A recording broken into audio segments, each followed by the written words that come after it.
During Hurricane Katrina, the eyes of the media focused on New Orleans. Meanwhile, Native Americans in suburban Slidell, Louisiana, were ignored. It looked just like it looked the day after the storm.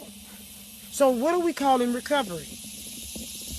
Really what it looked like to me, they have gotten rid of their poor, unwanted citizens and have ditched them off on other cities and have no intent on bringing them back.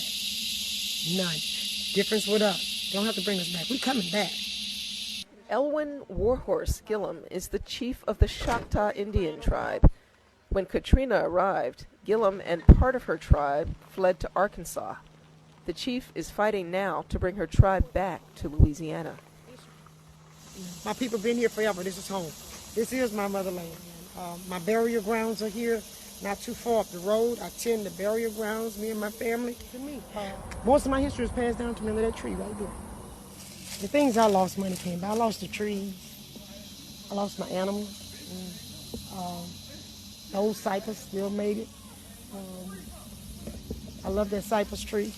My grandfather always would tell me about that cypress, never cut that cypress. And the storm didn't even take it down. We're going to have to heal ourselves just like this tree doing. Rudy Macklin is the director of the Office of Minority Health in Louisiana. He's trying to help Warhorse and the Choctaw return to their homeland. She's having a problem with her tribal members. And so she calls me up. And she said, "Hi, Rudy Mack?" I said, "Yes." She said, "This is Chief Warhorse." I said, "Okay." She said, "I'm with the Choctaw tribe." I said, "Choctaw tribe?" I said, "I have a listing of all the Native American tribes, and I don't see Choctaw." She said, "There's a reason for that." I said, "Oh, really?" She said, "Well, we're kind of the last of the Black Indians." I said, "Black Indians?" I said, "Wait a minute. I remember in the past hearing of some Black Indians in history lessons, things like that." She said, "Oh, yeah." She said, "We're the Choctaw tribe. We're in Slidell." I said, "Slidell?" She said, "Oh." Macklin wasn't the only one who wouldn't recognize the name of the Choctaw tribe. For the Bureau of Indian Affairs, Chief Warhorse and her tribe do not officially exist. They're not entitled to federal support. We are punished today because we helped free slaves, okay? If my tribe never helped to free slaves, they may never would have bothered us. If we would have just continued helping Europeans as they came in, we were fine. But when we decided to help the slaves, now we did something wrong. So that's why I don't have my recognition today. At the beginning of the 18th century, runaway African-American slaves sought refuge with the Choctaw, and eventually the two tribes mixed. During the Jim Crow era, the mixed-blood children of those marriages were categorized as black because of the color of their skin. Other tribes in the United States, notably the Wampanoag in Cape Cod, and most recently African-American descendants of the Cherokee, have faced similar problems getting recognition. In Louisiana, Chief Warhorse says she's recognized as chief by 385 families. She was in the middle of building a database to prove the Choctaw native descent when Hurricane Katrina hit Slidell.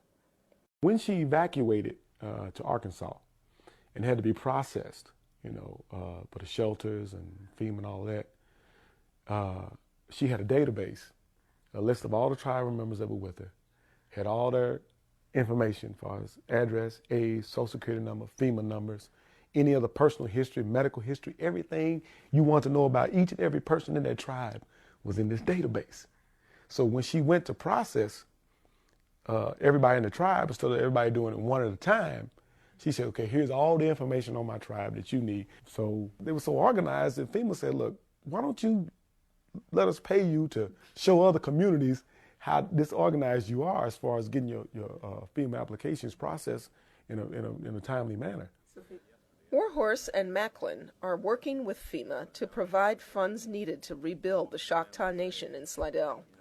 Just hold y'all breath. I would not breathe in this Oh, stuff. yeah, they made it all the way out. They made it all the way out. They made it all the way outside. It's getting worse and worse. This is No more livable, birthday bro. parties here. Now, Gary, is this livable? And I have a then if you handicap go that live here. on the He's a back handicap mute. And And they you say see the this was window still on the back livable. end, that's where the bedroom. Next August, FEMA rental assistance to the Choctaw living in Arkansas will expire. Chief Warhorse says that even if they could stay in Arkansas, they'd still rather come back home. The kids want to come back and have this what they want. Even though they're in Arkansas, this is where they want to come back. How often we get to hear them say, Chief, when we're going back home and finish what we're doing. So we're living in a very beautiful apartment building in Arkansas. I'll take a tent